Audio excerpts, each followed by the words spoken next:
God you're alive. It's Jenny, the floor manager. Are you okay? Alex, you need... That's all we've been putting out since you went down. You have to fix it, now. Look left, Alex, out the window. See? They're all over it, little bastards. You're going to need full charge to hit that many off. Hold down the big button until it's fully charged. Then release it to zap the little fuckers. It's really not supposed to be that hard, Alex. Still, at least we're broadcasting again. Usually it only takes a tap on the button to clear one of them. There's one. Zap it off before it starts to mess up the signal again. Great. That seems to be the last of them. For now. Right. We're about a minute out. Get the adverts loaded up. I've got to deal with my pet idiot. And Alex, keep your ears open. You'll hear them climbing up the tower. Don't let them build up. In a few moments, we'll be going live to the National Nightly News. Before that, let's take a look at what's coming up later on. This has no credibility, Jenny. On Channel 1 at 7 o'clock. No professionalism. What's wrong with this picture? It's not a mess. Everything is where it should be. It's ramshackle and characterful, and I expect you to know the difference. That's followed at 8 p.m. by Of course Megan's place looked lovely, but I can't see it, can I? Thanks, Jenny. How's lock-in with the boyfriend going? Outside. Decided to take his chances on the wild streets, eh? Rather than endure another romantic comedy. Electric Fever Dream, starring Lawrence Blunderclatch as Helen. Jeremy, Jenny says your hair looks stupid. Yes, I can hear her. To 11:15, As she says she's not talking to you.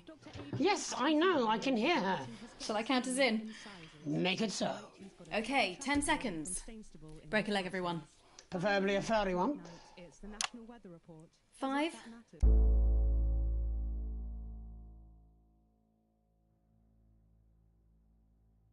4, But now, 3, it's time to join Jeremy Donaldson. For the Good evening, I'm Jeremy Donaldson. and I'm Megan Wolfe. Our main stories tonight. Snugglefuck? It's been almost 5 weeks since all the Mrs. Snugglehugs toys woke up simultaneously in factories worldwide and began searching for their husbands. The Mr. Snugglehugs we had so short-sightedly destroyed. And now, as this photograph suggests, they may be changing tactics. Built to surprisingly traditional gender stereotypes, the Mrs. Snugglehug compliments. All the more reason to make sure that cat flap is taped up good and tight. Armed with blunt weapons, the Mrs. Snugglehugs are only ankle height and therefore able to be kicked away easily by young, healthy individuals. They do, however, pose a particular risk to the elderly or those with pre-existing medical conditions like fatal bruise syndrome. Going stir crazy, with no signs of Mrs. Snugglehug's batteries running out and the government lockdown now in its 31st day, domestic relationships across the country are taking some unexpected turns. Dramatic reports are beginning to emerge of uncharacteristically bold behaviour in homes across the country. And we're not talking about the model planes that occupy so much time in the Donaldson household. With dating options limited, many house sharers, in particular students, are finding solace in co-tenants they'd previously rejected as unfuckable, indulging in an activity that has become... Alex, they're on the tower. Transformation. Popular cemetery Johnny Handsleeves, who has recently been suffering with his health, sent us this photo today, presumably in a pathetic attempt to stay relevant at a time of global crisis. Since receiving his test results, things in Johnny's life have taken a surprising turn. He's certainly using the lockdown to reinvent himself. It seems that rumours that Johnny has been ill were just that, and that he has, in fact, developed superhuman powers. Renaming himself Captain Ham, he has pledged to fight crime, mainly in the agricultural sector. The shape of things to come? In their own version of a lockdown for more than 45 years now, the descendants of Doctors David Wong and Ingrid Svorsborgen Horgensvoord and their unfortunate team today managed to get a personal statement to the surface using flagellized imaging equipment. Many of the Svorsborgen Horgensbrood, as they've come to be known, have certainly captured the public imagination, with a recent vote naming Helvetica Svorsborgen Wongensvoord the most likely to survive a massive electric shock.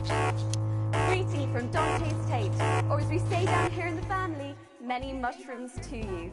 I don't know what a Mrs. Pluckless Pug is, but they sound like they're causing you guys real problems. We've been trapped down here for 8,961 days now, and all I can say is I sure am glad Mum and Dad chose not to get on that escape craft. Since they grew me and the rest of the family, we've been getting on famously, and sometimes Mum stops crying for upwards of 20 minutes. Also, it turns out, as push, you can eat flags. if you can handle the stomach cramps and the amnesia. Greetings from Dante's Taint, or as we say down here in the family, many mushrooms to you. It's hard to believe they've been down there so long now. But everyone knows time moves differently underwater, Jeremy. That's why baths take so long. That's right. And as anyone will tell you, the deeper the bath, The quicker the relativistic forces of temporal causality will have a measurable effect upon the fixed dimensional parameters of your environment. yes, I've said that many times. Papers, please. With the lockdown becoming ever more rigorously enforced, having a passport is becoming increasingly important, Alex. The government caused controversy today by announcing a fresh charge of passport fraud with an imaginative form of punishment for those found guilty of this brand new but incredibly serious crime. In what's being called a draconian measure, the government has reinstated the ancient right of trial by custard. Just like in the old days, if you float, you're executed on the spot. But if you sink, well, you'll go well with profiteroles, Jeremy. And Advance speaks out. With the snuggle struggle proving a test to governments around the world, Advance HQ released a curious statement this afternoon. In the accompanying release, they asked us to stress that they have been listening and that this should be taken as a response to how the people really feel. We've certainly done our bit on this show to contribute to the political climate. But let's not forget, how we behave in our home lives is what really matters. Let's hope it's not just me who filled out that questionnaire, Jeremy, or we're all in trouble. Let's play that statement. Evening. Apparently, we need to have a chat about playing by the rules. So, the other night I were at my local park for research purposes, and there were a bunch of lads having a kickabout without a care in the world. And not only did they refuse to let me join in, they wouldn't even let me have a swig of their white stripe. Laughing and joking they were, like there weren't a national crisis on, until one of them little pink demons followed them home and kicked the shit out of their nan. So, I've got two things to say to you young, fit folk. One, stay at home. It's not for you to protect your Aunt Mabel and Bill next door. And two, always share your booze with your Prime Minister. As my old man used to say, there's only two type of folk. Them who help you across the road with the shopping, and them who'll kick you in the fanny and nick your macaroni. So don't be a pasta snatcher. Stay at home. Have a brandy. And it'll be all over before you know it. Thank you. Ridiculous stuff.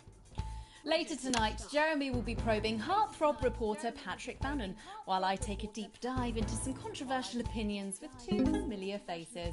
And then, in our third segment, and presumably because our editor is also working from home, there's going to be a bloody quiz. I can't wait. Don't do that. And in a moment, Jeremy Grumpelson and I will be asking controversial CEO Sophia Remington where it all went wrong. And circuit scientist Dr. Delia Lywell will be joining us, presumably to provide a bit of false hope. Maybe she'll tell you how you're going to die, Jeremy. Too late. I'm certain it happened months ago. That's all coming up on tonight's National Nightly News. Brilliant. What? She's not here. She's probably counting her nose or something. Yes, but what? Sophia will be fine. Oh, Sophia. We let her pass. I wish I was on it.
Later on This has no credibility, Jenny. on Channel 7 o'clock. No professionalism.